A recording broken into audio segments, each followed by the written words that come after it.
Bonjour à toutes et à tous et bienvenue pour cette nouvelle vidéo. Alors je vais revenir sur ce que je vous ai dit sur la précédente vidéo de cette fameuse manifestation qui a eu lieu hier, samedi 12 avril. Et finalement, c'est un flop. C'est même pire, vous avez à Marseille, ils ont annulé la manifestation parce qu'un certain nombre d'organisations et d'associations qui avaient été invitées ne sont pas venues. Et à Paris, apparemment, ils étaient quelques centaines sur la place de la République. Ça n'a pas empêché des enfoirés de merde, encore une fois de plus, de prendre la statue qui est sur la place de la République, qu'on appelle la Liberté, de coller leurs affiches avec les visages de Pascal Praud.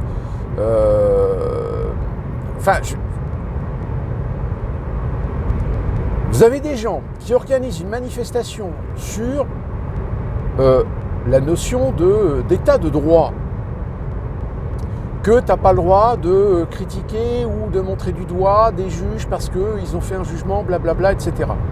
Bref, tu n'as pas le droit de mettre une cible dans le dos des gens. Et juste en face, vous avez des antifas qui collent des affiches avec le visage de certaines personnalités de CNews. C'est même pire. J'ai vu une vidéo. Alors j'ai voulu la télécharger, mais malheureusement l'application que j'avais n'est plus reconnue, n'est plus compatible. Mais je vais essayer de la garder parce que celle-là, elle vaut son pesant d'or. Vous avez en fait eu des gens qui étaient venus à la manif, mais ils se sont rendus compte que finalement, apparemment, ils ne devaient pas être très nombreux. Et tu avais des gens du Parti Socialiste. Et tu avais Monsieur Faure qui était présent. Or, apparemment, les socialistes, c'est des traîtres. Donc vous avez les gens qui se barrent de la manif, mais qui passent devant le cortège du Parti Socialiste et qui commencent à balancer tout le monde déteste le PS, tout le monde déteste le PS, le Parti Socialiste, traître, traître. C'est à ce point.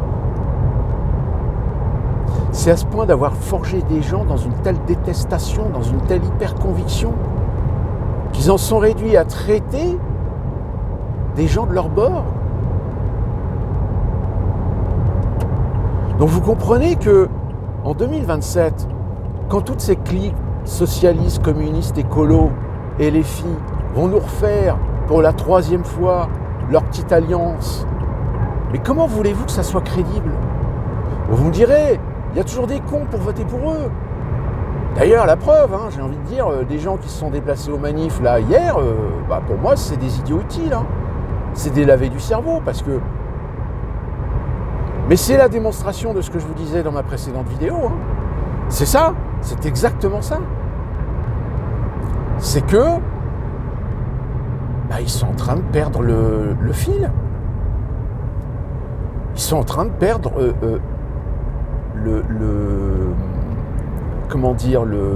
parce que là il y a la police et apparemment ils cherchent quelqu'un. C'est-à-dire qu'ils sont conscients que le statut qu'ils s'étaient autoproclamé de bien-pensants, d'humanistes, droits de l'hommisme, blablabla, etc., ils sont en train tout simplement de perdre du terrain. Ils sont plus crédibles. C'est comme la fameuse histoire du gamin qui court dans le village en criant « au loup, au loup, au loup » parce qu'il veut se rendre intéressant, mais en fait il n'y a pas de loup. Alors il le fait 1 fois, 2 fois, 3 fois, au bout de la 3e, les villageois ils se disent « bon d'accord, c'est bon, allez, arrête ton char ». Puis le jour où il y a vraiment le loup et que le gamin il descend « au loup, au loup, au loup », plus personne ne le croit. C'est exactement ce qui va se passer avec les gens de gauche. C'est au bout d'un moment, on ne les croit plus. On ne les entend plus. On ne leur donne plus d'attention ni de crédit. Et là, force est de constater que les manifs d'hier, c'est la claque.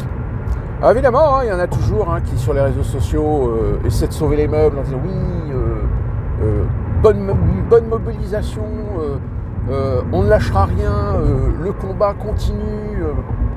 Mais quel combat ?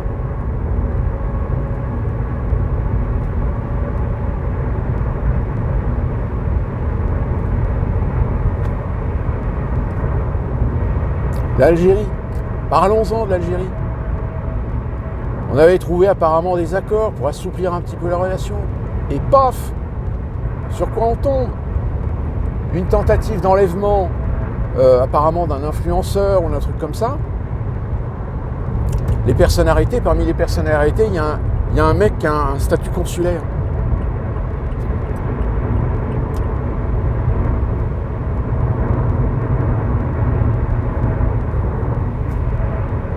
Qu'est-ce que je lui dise? Je vous ai dit, l'Union Européenne, Van der Leyen, qui signe un accord avec la Chine, avec Xi Jinping, pour soustraire les véhicules électriques des taxes douanières. Rendez-vous compte, d'un côté vous dites oui, la Chine, dictature, machin, liberté d'expression, droits de l'homme, et tu vas aller chercher le mec pour aller... Ouais, mais alors ça serait bien que pour remplacer les Tesla sur lesquels on veut un boycott, ouais, mais... excusez-moi, mais vous avez 800 milliards à claquer pour construire une armée qui ne marchera jamais, mais vous n'avez pas 800 milliards pour investir pour l'aide au développement, pour des entreprises européennes, pour construire les voitures électriques. Mais c'est ahurissant. Je veux dire, tous les dirigeants qu'on a connus il y a 30 ou 40 ans, mais les mecs, ils verraient ça, mais ils se diraient, mais où est-ce qu'on est tombé? On est tombé chez les fous.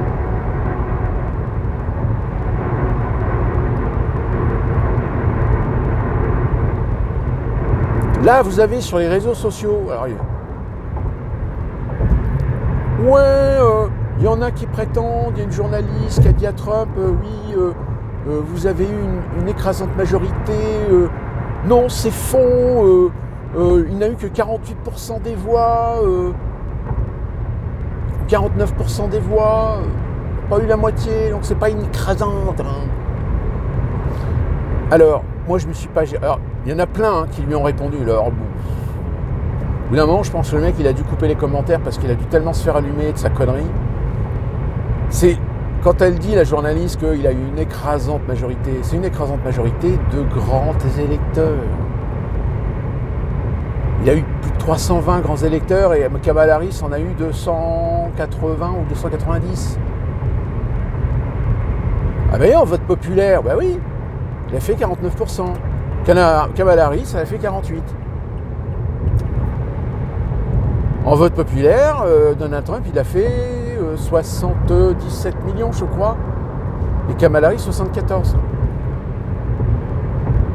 Enfin, je crois qu'il y a 2 millions d'écart à peu près. Donc, je veux dire, à 2 millions d'écart, Donald Trump, c'est pas écrasant, mais il est devant, que je sache. Ah mais non, je vous promets en ce moment sur les réseaux sociaux, que ce soit Facebook, X, Sky Blue aussi, même sur YouTube, mais il y en a, mais je veux dire, le média par exemple, hein, le bidule là de la France Insoumise, mais ils sont complètement déconnectés. Mais en fait, c'est ça, hein. Ils vivent dans leur monde.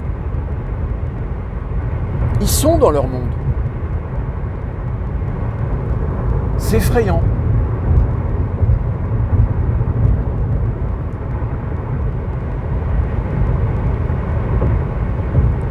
Ah mais j'en ai...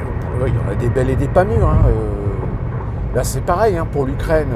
Vous avez beau leur faire la démonstration, ben, excusez-moi, mais quand vous regardez l'histoire du monde, l'histoire des civilisations, des empires, des royaumes, des démocraties, il y a des pays qui existent aujourd'hui qui n'existaient pas avant. Il y a même des pays qui existaient avant qui n'existent plus. Oups. Les Palestiniens. Oui, les Palestiniens, c'était les premiers. Non. Ils sont devenus Palestiniens, mais en réalité, les Palestiniens, c'est un héritage d'un ensemble de conglomérats de populations et de tribus qui ont été, qui se sont déplacés ici ou qui ont qui ont été déplacés, poussés par les empires, par les invasions, etc.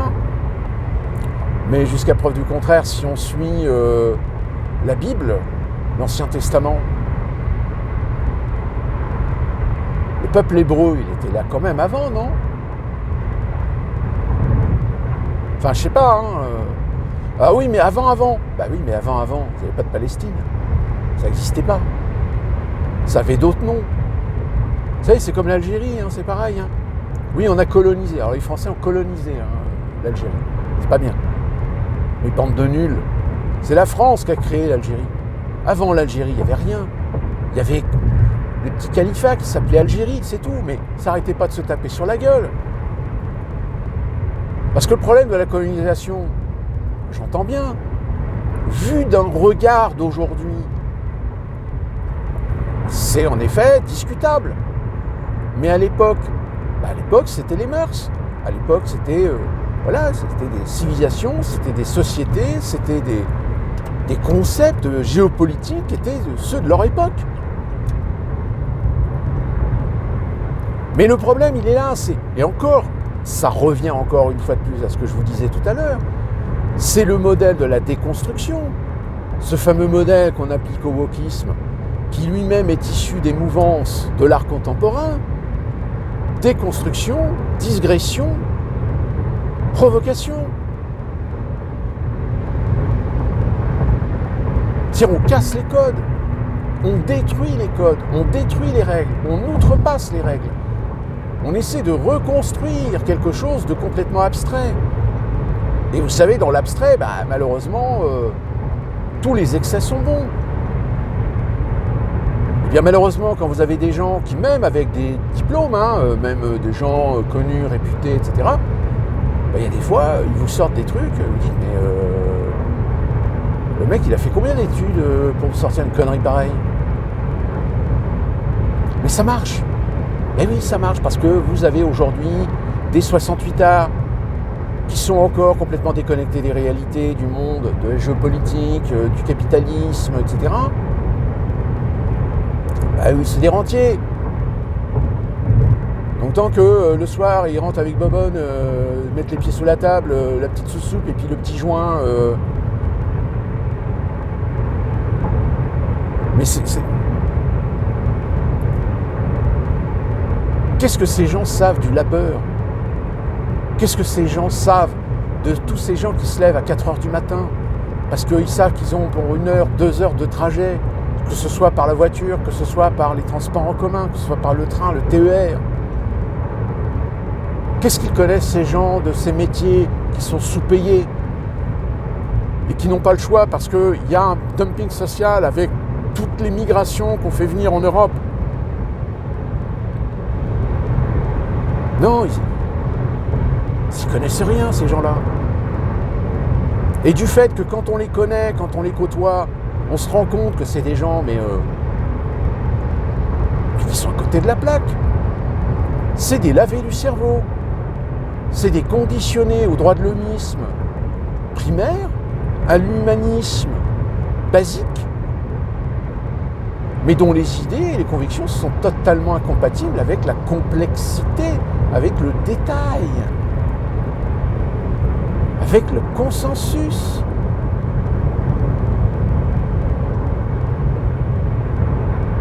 Sauf que ces gens-là, quand vous les envoyez maintenant dans des manifs, il y a un moment donné, vous posez la question, mais ils ont quel âge?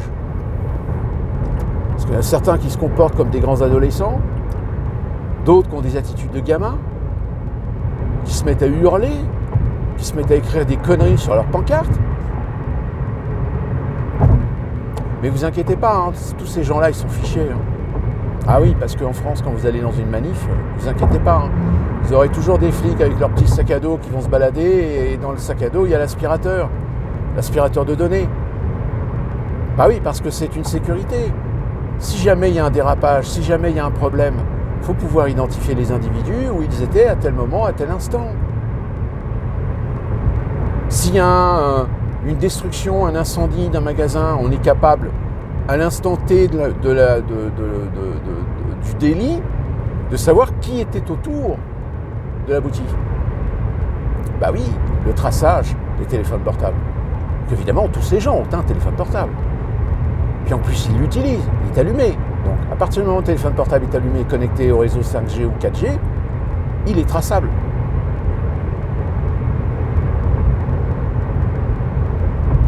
En plus qu'il y a des gens qui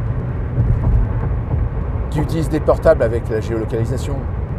Ah bah putain, mais ça facilite le travail. Hein. Il n'y a pas de souci. Et je vais terminer. On a les Chinois qui viennent de sortir un outil IA qui apparemment bat tous les records. L'IA, j'essaierai d'y revenir un peu parce que ça s'accélère à tous les niveaux. Vous savez maintenant que, par exemple, avec Meta, donc Facebook, vous avez la possibilité d'enregistrer une vidéo avec un discours et ils ont la capacité de vous pouvez choisir une langue et la vidéo va être transformée et vous allez pouvoir parler en anglais, en chinois, en latin. Mieux, vos lèvres vont suivre exactement la prononciation des mots. Et en plus, vu que votre voix est utilisée par l'intelligence artificielle, elle va utiliser toutes les intonations de votre voix pour réutiliser votre voix dans la langue étrangère.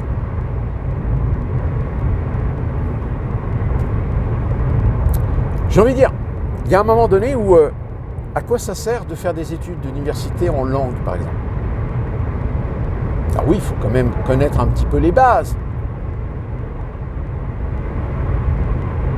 Mais vous imaginez maintenant que grâce à ces outils, vous pouvez faire des meetings avec n'importe qui dans le monde. Une fois qu'on aura vraiment développé toutes les langues, ça vous pourrez faire un meeting directement avec un directeur ou un président d'une entreprise chinoise, coréenne, philippine. Et il y aura problème de traduction puisque l'IA traduira d'elle-même vos propos pendant. Alors pour l'instant, il y a une petite période de latence quand même, parce que il faut quand même compiler, etc. Mais apparemment, la nouvelle IA que les Chinois ont sortie, ils ont leur réduit le temps de latence de façon considérable. On y reviendra sur l'IA parce que je pense qu'en l'espace de 3 ans, on a vu une progression mais colossale de ces outils. Et que oui, moi quand je lisais dans le livre de M. Klaus Schwab qui disait que 73% des métiers disparaîtront d'ici l'horizon 2035, appuyé sur une étude de l'OCDE qui lui établissait, je crois, je sais plus, 17% ou 23% des métiers qui disparaîtront d'ici 2030.